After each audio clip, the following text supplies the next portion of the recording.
Bienvenue au Mobile World Congress Barcelone. Vous êtes bien sur le booth Huawei. Les innovations que nous allons présenter cette année pendant le Mobile World Congress, comme vous pouvez le voir, il faut me suivre.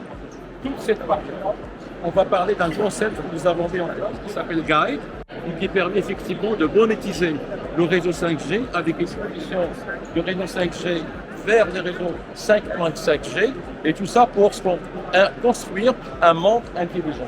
Donc toute cette partie-là, elle parle aujourd'hui de l'évolution du réseau mobile 5G et comment le réseau mobile 5G aujourd'hui permet de répondre aux besoins non seulement pour des utilisateurs, mais aussi par verticaux pour l'industrie, pour la télémédecine et pour d'autres secteurs. Et tout ça ne peut être mis en place qu'avec ce qu'on appelle une Green ICT, c'est-à-dire avec la prise en compte de l'efficacité énergétique et la décarbonation. Donc aujourd'hui, si vous voulez, toutes ces technologies, on ne peut pas la mettre en place sans la prise en compte de ce qu'on appelle Green for ICT, ICT for Green. En fait, depuis l'année dernière, on publie un facteur, le Network Carbon Intensity, qui est le rapport, si vous voulez, entre l'émission du carbone et le trafic réseau. Et en fait, ce qu'on fait, on fait en sorte à ce que cet indicateur, le Network Carbon Intensity, soit le plus bas possible. Ça permet de mesurer l'efficacité énergétique et ça permet d'être en accord avec les préconisations des Nations Unies aujourd'hui au niveau de la décarbonation.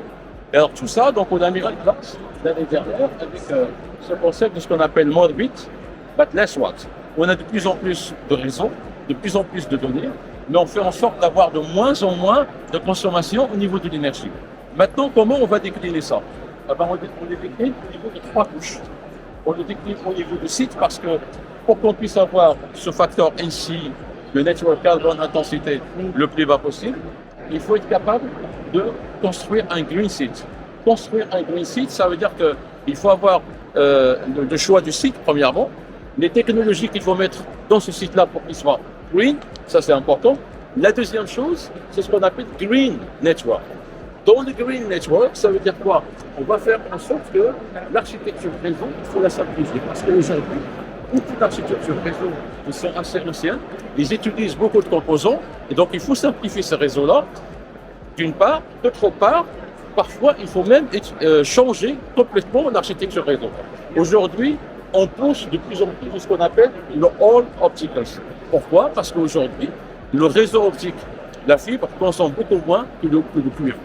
Donc aujourd'hui, on fait en sorte d'utiliser de plus en plus une architecture réseau simplifiée, mais avec les dernières tendances technologiques, ce qui permet de simplifier le réseau et avoir un meilleur rendement en termes d'efficacité énergétique.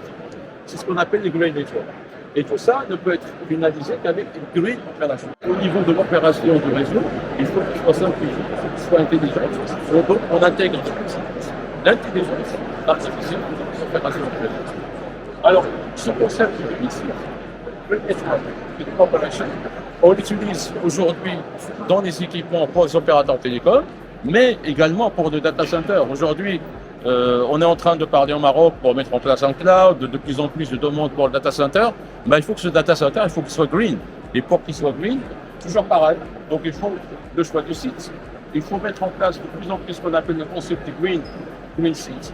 Une architecture simplifiée et une opération intelligente basée sur l'intelligence artificielle.